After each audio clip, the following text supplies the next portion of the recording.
ମାରିବ ନ ମାରି ଛାଡ଼ିବ କେମିତି ଇଏ କ'ଣ ଧଣ୍ଡଣା ଧମଣା ହେଇଛି ଇଏ ପରା ଅହିରାଜ ଭୀଷଣ ଭାଙ୍ଗିଦେବ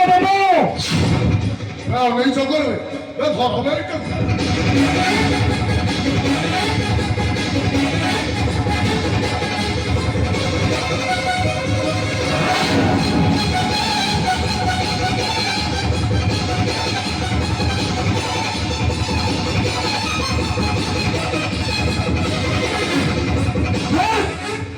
ସବୁ ଫଟା ମାନେ ଅପାଠୁ ଗଲେ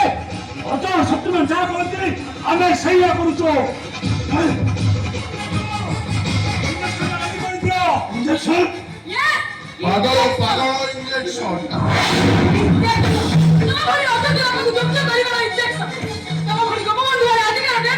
କେମିତି ବଞ୍ଚିବେ ସେଟା ଆମେ ତମକୁ ଶିଖେଇ ଦବୁ ତମକୁ ଇଞ୍ଜେକ୍ସନ ଦେଇ ପାଗଳ କରିଦବୁ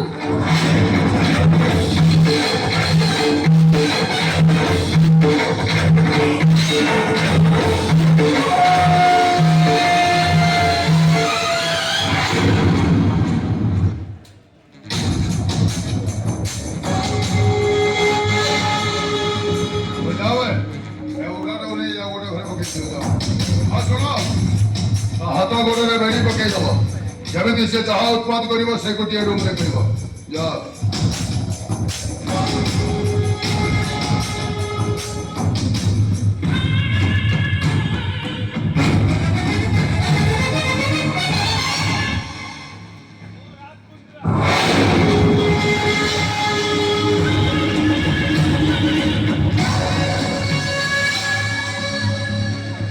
ଶଳା ମୁଁ ଭାବିଥିଲି ବୁଢ଼ାଟା ଗୋଟେ ଜେଣ୍ଟଲମ୍ୟାନ୍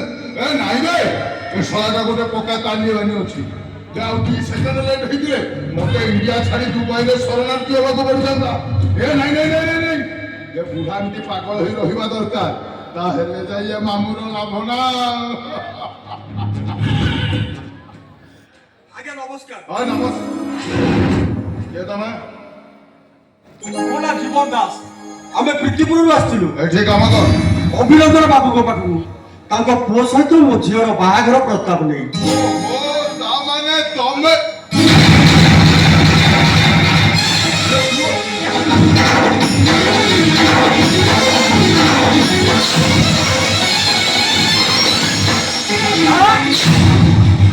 ତୁ କଣ ବାବୁକୁ ଚିହ୍ନିଛୁ ଏ ଭାଇ ଆମର ଏଠି ବନ୍ଧ ଆରେ ଶୁଣ ଆରେ ଜାଣିଲୁ ସେ ପୁଅ ଖୁବ୍ ଭଲ ପିଲା ଆମ ଘରକୁ କେତେ ଥର ଯାଇଛନ୍ତି ଆଉ ତୁ ତ ଘର ଦ୍ୱାର ଦେଖିଲୁ ପିଲାଟାକୁ ଦେଖିଲେ ତ ମନକୁ ନିଶ୍ଚୟ ପାଇବ ହଉ ହେଲା ହେଲା ବାବା ହେଲା ଦେଖୁଛୁ ତ କେତେ ବଡ ଘର ପିଲା କେମିତି ସଂସ୍କାର ଦେଖୁଛୁ ତ ଆଚ୍ଛା ମଉସା ଆପଣ କାହିଁକି ଏତେ କଷ୍ଟ କରି ଆସିବେ ଫଳ ବର୍ତ୍ତମାନ ମୁଁ ଯା ଦେଖା କରିଥାନ୍ତି ମୋତେ କ୍ଷମା କରିବେ ମଉସା ମୁଁ ସବୁ ଶୁଣିଛି ପରମା ଚାଲିଯିବା କଥା ଶୁଣିଲା ପରେ ମାଉସୀ ସାମ୍ନା করে ମୋର ସାହସ ପାଉନି ହେଲେ ମାଉସୀ କୋଉଠି କେମିତି ଅଛନ୍ତି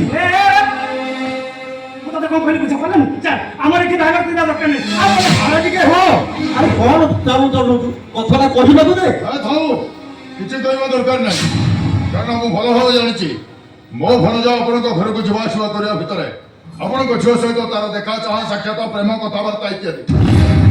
ତେଣୁ ମୁଁ ବି ଚାହୁଁଛି ଏ ବାହାଘରଟା ଯେତେ ଶୀଘ୍ର ହେଇଯିବା ଦରକାର ସେ କାରଣ ଯାହା ବି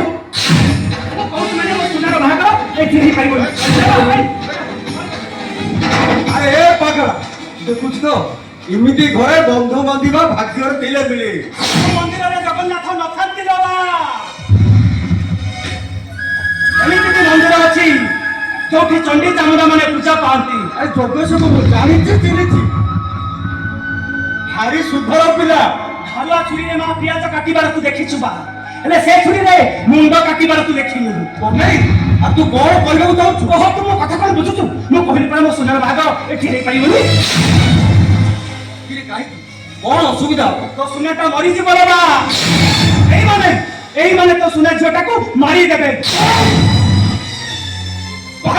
अरे बाहर जाओ तू भाई ना शत्रु और सुनो तो भौणी था एक कथा तू कहि तू अच्छा मौसा ए भाई जण के मोटा को कबे देखिनी ये कोन आपन को कहि रुह ବାପା ମାର ପରିଚୟ ନଥିବା ବେସାରା ପିଲାଟା ମୁଣ୍ଡ ବୁଝିବା ପାଇଁ ଜାଗା ପାଉନଥିଲା। ଦୟାରେ ଆମ ଘରେ ମୁଣ୍ଡ ବୁଝୁଛି, ଅଇଁଠା ଖାଉଛି, ପିଣ୍ଡାରେ ଶୋଉଛି। ତା କଥା କିଛି ଶୁଣୁନି ବାପା। ଆହୁରି ଜାଣତ କହ କି ବେସାରା କହ, ଅଇଁଠା ଖାଇବା କଥା କହ କି ଅଳିଆ ଗଦା ଶୋଇବା କଥା କହ, ହେଲେ ମୁଁ କହୁଛି ଏ ଶୈତାନ ପଠିରେ ମୋ ସୁନା ଭଉଣୀର ବାହାଘର ମୁଁ କରେଇ ଦେବିନି। ନକଇ ନକଇ ବହୁତ ବଡ କଥା କହିଦେଲୁ। ବହୁତ ବଡ କଥା କହିଦେଲୁ। ଭଣଜା ଶୁଣୁଛୁ ନା, ସେ ଆଲିଶାନ ମଙ୍ଗଳାଟା କୁଆଡେ ଗୋଟେ ଶୈତାନ ପଠେଇ ଏଠି ତୁ ଶୈତାନ, ତୁ ଶଳାଟି ଶୈତାନ କା ମାମା। କଣ କହୁଛୁ ତମେ?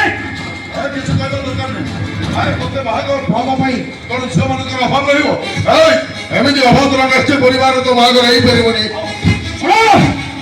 ଆପଣମାନେ ଆସିବାର ଦିଏ। ଆସ ଚାଲ ଭଣଜା।